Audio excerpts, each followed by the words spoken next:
So, hi there guys, we didn't plan to put this midweek video out, however, for those of you that follow us on Instagram, you would have seen that last week we had a pretty horrible day. We had to say goodbye to Charlie. We had to put him down, which yeah, we thought we'd put this video out there because I know a lot of you follow us, and Charlie's a big part of our family, and we've already seen people asking questions in the chat of our latest video on what's happening to him or where is he. So horrible day, absolutely devastating. It was last Wednesday, the 1st of November, and we were taking him for his routine animal health certificate so he could come and travel Europe with us. When we got to the vets, we came in the back. He's obviously got his bed in the back, and you may know he has his travel anxiety, so whenever we usually go in the back, before we even get in, he'll be wanting to get out of his bed, like straight up, let me out. His bouncy self, really, just happy wanting to see us as well. Wanting to get out and explore and see where we are and all that sort of stuff. When we went in the back, he didn't move, didn't budge an inch. He was just laying in his bed. Deep breathing. Really deep breathing. First we thought maybe he's just a bit panicky, maybe he's had a little bit of a rough ride. Went to open his gate and he just still didn't move, which was so unusual. At that point we kind of thought something's not right, and no, we knew something was up. So, as Kira said, we were on our way to the vet anyway to get the animal health certificate so we can travel. But when we got there, we were about an hour early to the vets, and I just went straight in, and we got one of the vets to come out and assess Charlie in the lorry. They said they'd see him straight away. We basically put him on a trolley. He couldn't really stand. He couldn't put stand any up. weight on his legs. Yeah. Couldn't stand. We had a bit of time where he was we got him out of his bed and he was on the floor, wasn't he? Just in front of his bed. That's how far he walked. But he looked exhausted, like absolutely drained. There was definitely something really up with him. So we took him in. They gave him a quick sort of health check and said, right, we need to take him for scans and blood tests. So they took him out the back. Did some scans which unfortunately revealed that Charlie had a cancerous mass growing on his spleen which had ruptured, causing a pretty severe internal bleed which was life-threatening. So after discussions with the vet, we weren't really faced with many opportunities to make it better.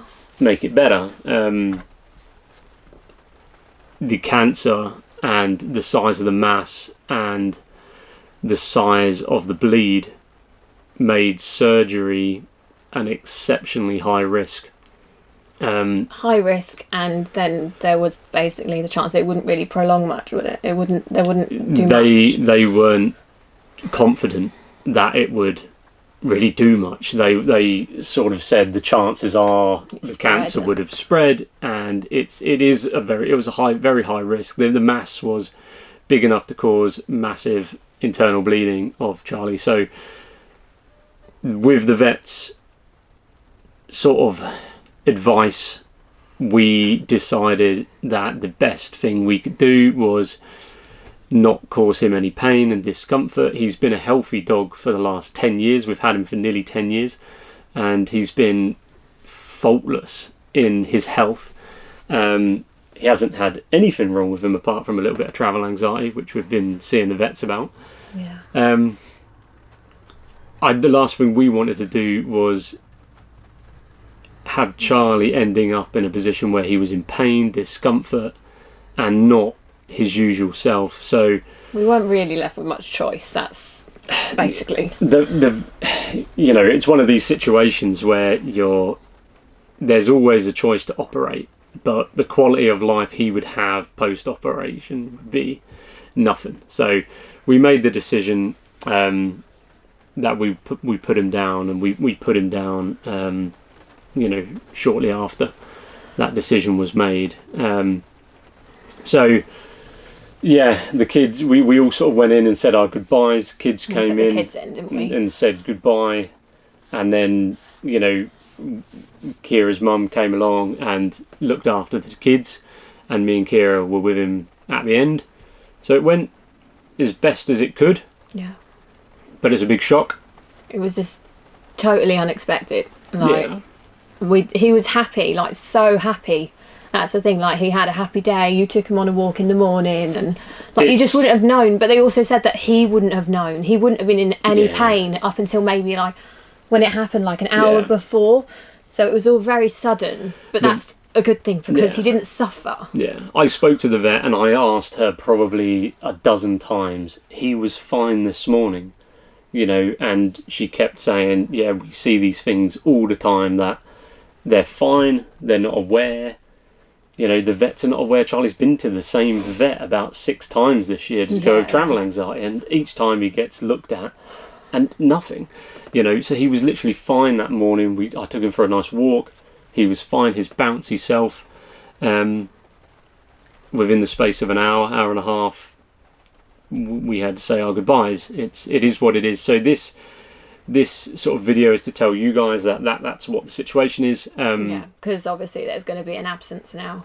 Yeah. In our videos with Charlie gone. Yeah, but the rest of this video is really for us to live Charlie's so we can look back and see all the memories, because he's been with us a long time. He's been a solid member of the family. We've had him nearly 10 years before we had children, before we got married. And he's been the one baby. Constant. Yeah. So here's to you, Charlie.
Oh, handsome boy.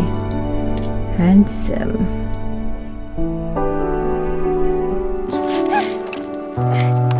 Not on the wheels. Charlie, go. Go, Charlie, go, go, go, go, go. Julie.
there, Ted. What is it?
Looks like someone's enjoying their time at the beach.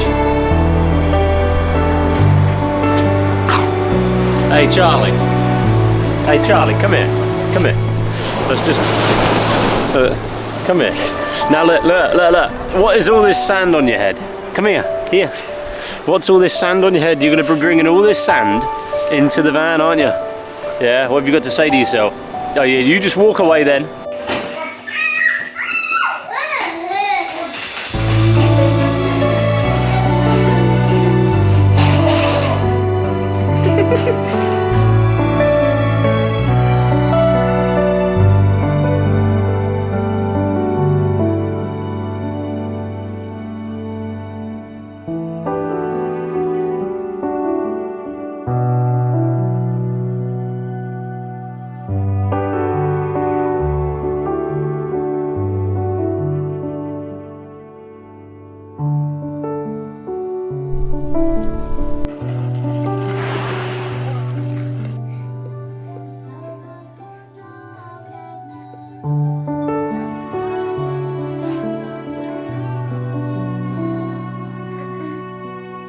Charlie.